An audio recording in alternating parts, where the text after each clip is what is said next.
اور اس سے اگر آپ معنی نکالنا چاہیں تو یہ بھی نکال سکتے ہیں کہ جمہوریت نے آمریت کو خیر بات کہہ دیا۔ خواجہ آصف صاحب نے اسد کیسر کے حوالے سے بہت، خواجہ صاحب تو آپ کو پتہ ہے کسی کا لحاظ نہیں رکھتے، اور بہت زیادہ باتیں ہوئیں کہ یہ آئی ایس آئی کے ٹاؤٹ ہے، یہ حکومت آئی ایس آئی کے سہارے چل رہی ہے۔ تو پھر خواجہ صاحب جب میدان میں آئے، انہوں نے اسد کیسر صاحب کو کہا، اسد کیسر صاحب یہ باتیں کرنا بہت آسان ہے، لیکن یاد ہے ہم آپ کے ڈرائنگ روم میں بیٹھے تھے اور 4 آئی ایس آئی والے باہر بیٹھے تھے مانیٹرنگ کے لیے، وہ بات لوگوں کو کیوں نہیں بتاتے؟ تو اس کا جواب کوئی نہیں تھا۔ تحریک انصاف کی حکومت جنہوں نے بنوائی تھی، وہ اب منہ چھپاتے پھر رہے ہیں اور کوئی اس کا سہرا لینا نہیں چاہتا، کوئی یہ الزام اپنے سینے پر دینا نہیں چاہتا، کوئی یہ تمغہ اپنے سینے پر سجانا نہیں چاہتا۔ تو تحریک انصاف اب قصہ پانی ناب کے لیے۔ مولانا فضل الرحمان کا خطاب بہت اچھا خطاب تھا۔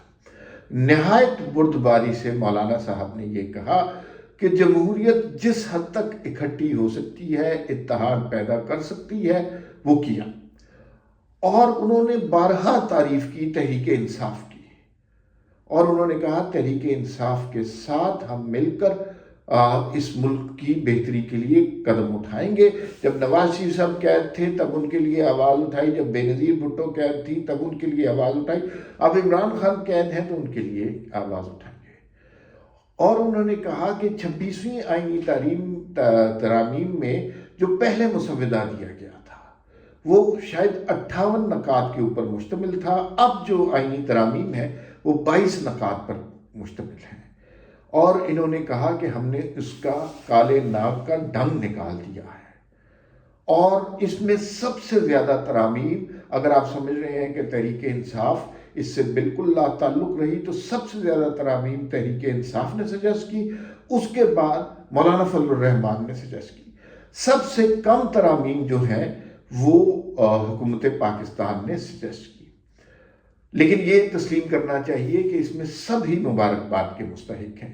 اس میں تحریک انصاف کہ وہ لوگ جو آئے، جو خاموش رہے، جنہوں نے دنگا فساد نہیں کیا، وہ حکومت، اعظم نذیر تارڑ صاحب، نواز شریف صاحب، شہباز شریف صاحب، مولانا فضل الرحمان، اور سچ بات تو یہ ہے کہ سب سے زیادہ تعریف بنتی ہے بلاول بھٹو کی۔ آئینی قانونی جب معاملات ہوتے ہیں ہمیشہ تحریک انصاف سامنے آتی، پیپلز پارٹی سامنے آتی ہے اور وہی فیصلہ کرتی ہے۔ اب جو پیپلز پارٹی نے یہ کام کیا ہے اس میں بھی بلاول بھٹو نے پہل کی ہے۔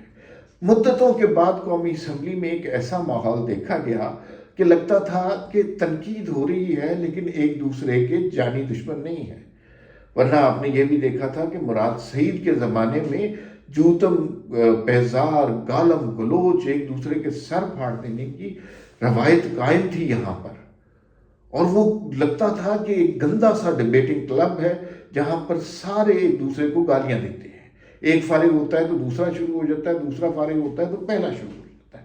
تو یہ ساری سچویشن کے اندر اب صورتحال یہ ہوئی ہے کہ آئینی ترامیم منظور ہو گئی ہے، اور اب اس میں صرف صدر مملکت کے دستخط باقی ہیں۔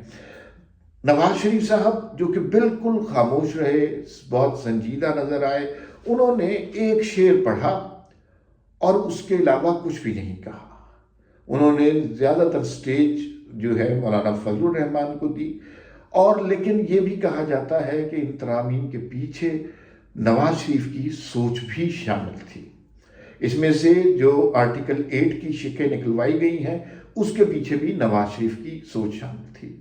یہ بھی کہا جا رہا ہے کہ بعض چیزیں اس میں سے نکلوائی نہیں جا رہی تھی، صورتحال ایسی ہے، تو مولانا کا سہارا لیا گیا اور مولانا سے درخواست کی گئی کہ آپ انکار کر دیں، اور مولانا نے نہ انکار کیا، نہ صرف انکار کیا بلکہ بڑا ڈٹ کر انکار کیا۔ تو اب دیکھیے جو اعظم نذیر تارڑ نے واضح کر دی بات، جو کالے ناگ تھے وہ افتخار چودھری کی عدالتیں تھیں، جو کالے ناگ تھے وہ ثاقب نثار کی عدالت تھی، جو کالے ناگ تھے وہ بندیال صاحب کی عدالتیں تھیں۔ وہ ناگ اور ان کا زہر اور ان کے دانت اب آئین میں سے نکال دیے گئے ہیں۔ اب توقع یہ رکھنی چاہیے کہ اس ملک میں جمہوریت کا بول بالا ہوگا۔ فی الوقت اتنا ہی، پھر ملاقات ہوگی۔ اللہ حافظ۔